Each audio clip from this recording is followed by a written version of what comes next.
बद्रीनाथ की कथा, महाशिवरात्रि और यक्ष सदगुरु बद्रीनाथ की कथा सुना रहे हैं कि कैसे विष्णु ने शिव और पार्वती के साथ छल किया। वे मंदिर के 1000 साल पुराने इतिहास के बारे में भी बता रहे हैं। जब शिव को अपना घर छोड़ दहना पद्धा सदगुरु बद्रीनाथ की कथा सुना रहे हैं कि कैसे विष्णु ने शिव और पार्वती के साथ छल किया। वे मंदिर के 1000 साल पुराने इतिहास के बारे में भी बता रहे हैं। सदगुरु बद्रीनाथ के बारे में एक कथा है। यह हिमालय में 10,000 फीट की ऊंचाई पर स्थित एक शानदार जगह है जहां शिव और पार्वती रहते थे।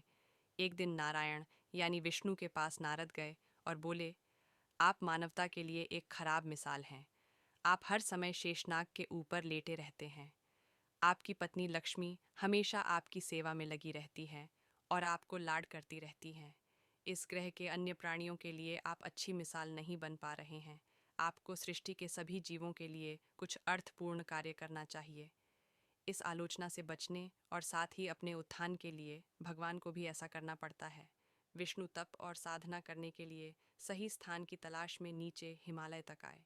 वहाँ उन्हें मिला बद्रीनाथ, एक अच्छा सा छोटा सा घर जहाँ सब कुछ वैसा ही था जैसा उन्होंने सोचा था।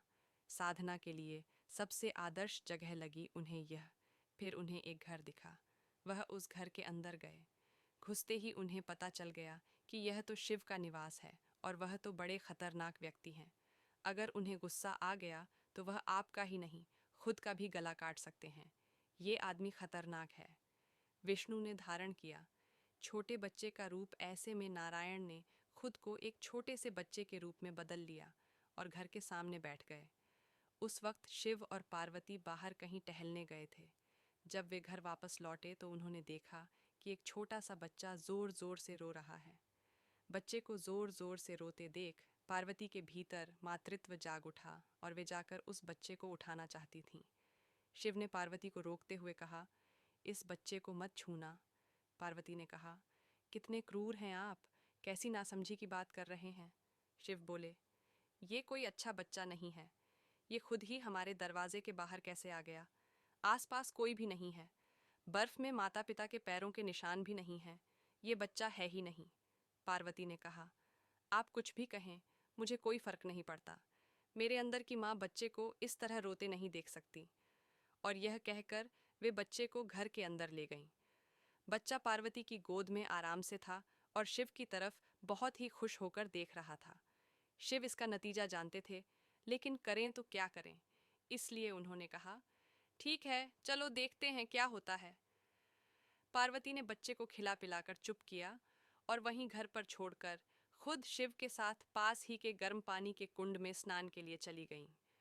लौट कर आई तो देखा कि घर अंदर से बंद था। पार्वती हैरान थीं। आखिर दरवाज़ा किसने बंद किया? शिव बोले, मैंने कहा था ना, इस बच्चे को मत उठाना। तुम बच्चे को घर के अंदर लाईं और अब उसने अंदर से दरवाज़ा बंद कर लिया है।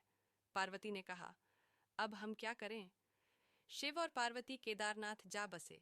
शिव के पास दो विकल्प थे। एक, जो भी उनके सामने है उसे जलाकर भस्म कर दें, और दूसरा, वे वहां से चले जाएं और कोई और रास्ता ढूंढ लें। उन्होंने कहा, चलो कहीं और चलते हैं, क्योंकि यह तुम्हारा प्यारा बच्चा है, इसलिए मैं इसे छू भी नहीं सकता। इस तरह शिव अपना ही घर गंवा बैठे और शिव पार्वती एक तरह से अवैध प्रवासी बन गए। वे रहने के लिए भटकते हुए सही जगह ढूंढने लगे और आखिरकार केदारनाथ में जाकर बस गए। आप पूछ सकते हैं कि क्या वह इस बात को जानते थे? आप कई बातों को जानते हैं, लेकिन फिर भी आप उन बातों को होने देते हैं। मज़ेदार वीडियो के लिए हमारा चैनल सब्सक्राइब करें